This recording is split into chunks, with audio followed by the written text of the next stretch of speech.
Yo, what is going on, everyone? Thank you for joining me for another manga chapter review, and in today's video we're going to be going ahead and taking a look at the brand new chapter for Black Clover, chapter 333, titled The Savior of the World and Its Flaw. And before we jump into the video, guys, I want to go ahead and say thank you guys for all of your continued support here on the channel. It is always greatly appreciated, and I always want to go ahead and give you guys a little shout out before we jump into the video, just to show you guys how much I appreciate all of your support. It really does mean the world to me, and if you guys weren't just this amazing at showing support, I really wouldn't even have the motivation to do these types of videos. So thank you guys so much. And yeah, I'm really curious to hear your guys' comments for this chapter, because this chapter is definitely a great one, and I really want to know your guys' thoughts and predictions for the upcoming chapter. But if you guys are new to the channel and like anime and manga related content such as this, go ahead and consider sticking around and subscribing, as well as dropping a like on the video if you did enjoy today's video, and leaving me a comment letting me know what you thought of the chapter and what you think is going to happen in the next chapter. But with all that out of the way, guys, let's just go ahead and jump into the chapter already. Starting off chapter 333, we begin with what seems to be a flashback and explanation of Lucius's intentions thus far. Detailing thoughts he's had ever since he was a child, we learn that Lucius is the most talented devil host in the Zagratis family, as well as him having two separate souls within his body. With Lucius's flashback wrapping up, he explains how Astaroth, being the supreme devil of time, he will give him the necessary answers to all of his questions once he is revived. Continuing on, we see what appears to be an internal struggle taking place in Julius, with Lucius depicting a peaceful world to Julius. Julius recognizing Lucius's presence, Lucius stops Julius and telling him how he has foreseen him attempting to stop him. Being saddened that Julius does not share the same vision, it is then that Julius asks Lucius, "What are you doing?" before assuring him that he has seen everything and that he will create a peaceful world, thus putting the Wizard King Julius Novachrono to sleep. Returning to the present day, Asta as well as the others take notice to Lucius. With many mistaking him as the Wizard King, Asta remains observant and asks the mysterious imposter, "Who is he?" Before Asta can get an answer, Lucius uses his time magic to encapsulate the entire perimeter, trying to make his way to Asta to deal with him as he did with Julius. Asta is able to avoid Lucius's attack. Taking notice to Asta's anti-magic, he explains his anti-magic is defying reason. Now noticing that time has stopped for everyone except him and Lucius, he becomes puzzled as to how this man is able to use what appears to be Julius's time magic. Telling Asta that he has taken in Lucifero, Asta feels the key of Lucifero and begins to contemplate the identity of the imposter. Asking Lucius who and what exactly is he, and what he has done with the Wizard King, he finally reveals to Asta his true name, Lucius Zagratis, the savior of this world. Further telling Asta that Julius is dead, he continues by stating that he was on a mission for the sake of their ideals. With this amount of information being divulged onto Asta all at once, he resumes in telling him that he plans to fix mankind, and to do that, he must destroy it and everyone. Explaining how everyone will be reborn through the magic of his siblings, Lucius uttering the spine-chilling final words to Asta, he tells him that he will create a peaceful world as the final Wizard King.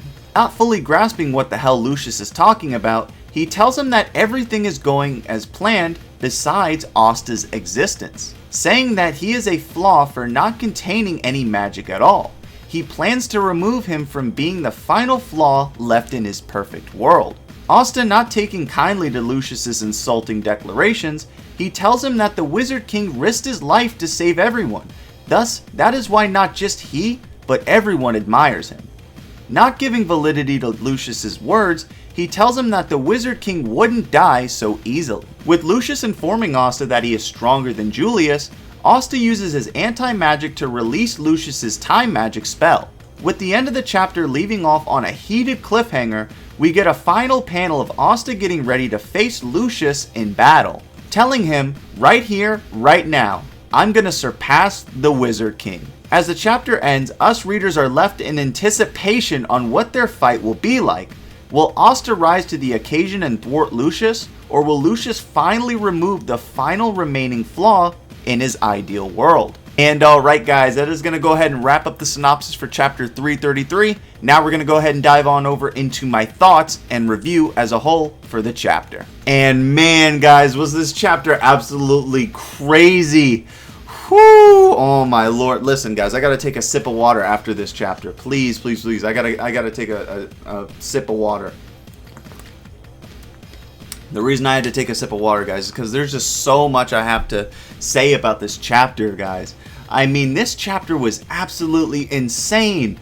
Oh man, I thought last chapter was a great, like, sort of introduction chapter back to the series after the hiatus. But guys, this chapter absolutely was everything I wanted. I felt as though Yuki Tabata was definitely going to pull like a bait and switch on us, and he was going to like set up Asta and Lucius's meeting and then like segue into Yuno and all the other Golden Dawn members. But I'm so glad that he didn't. I'm so glad that we're still getting like Lucius and Asta. So there's just so much to unpack for this chapter. So I'm going to go off and start saying that I believe this chapter, my review of the chapter is a 10 out of 10. Not surprising after seeing how ridiculously awesome this chapter was. Just the amount of detail, the conversation between Lucius and Julius as well as Asta is just really definitely cool to see. There's a lot of sort of questions that still remain unanswered in terms of Lucius as well as his sort of like true intentions. I know like his overarching theme right now, right, is like, oh well, I want a peaceful world, I want an ideal world. So there's still some questions that need answers as to like his overall plan, right? I guess that's kind of like just the end goal, but definitely I want to see and hear all the intricacies behind it. But yeah, I truly did like this chapter. It definitely was very, very good. It had very good length, right? Because I know in a lot of my other Black Clover chapters, especially the during the Lucifero fight and overall the Spade Kingdom arc, I felt as though the chapters were very, very short. But I do not feel that way at all with these two chapters, or even the last chapter before the hiatus, the Lucius reveal. I definitely don't feel that way. I feel like there's a lot of substance to these chapters, and I feel as though they aren't really short at all. Like, it takes there's a lot of material packed into it, which I really, really like. So yeah, there's just a lot to really talk about in this chapter. But my main question is, I'm very curious, right? So with this fight that's being sort of teased or like set up with Asta and Lucius, will the introductions of the captains, the Magic Knight captains, be in there? Because I know they are still holding themselves to a pretty high regard in terms of like Nozel, Marileona, and Fuegoleon not wanting to like be a part of that the Magic King like debate, because they still feel they're not as strong. So I'm curious if they do make their way into this fight, which I presume they will in some way, shape, or form. I wonder if we're going to see super crazy power buffs from them, because you know we are a year in some months from the Spade Kingdom arc, so like they've had to become so much more powerful now. So I'm very interested in seeing more so the captains as well as Asta, like seeing new attacks and strategies he's came up with within this year time. But I can almost assume, right, that Lucius has gotten even stronger, especially with him eating the heart of Lucifero. I feel like it's just Lucius is just going to be this crazy sort of villain that is going to make Lucifero seem like a chump in comparison. So yeah, I'm just, guys, you guys don't understand how absolutely hyped I am for the next chapter. But unfortunately, the next chapter will not be releasing next week, because I know the Shonen Jump magazine is going to be on a break.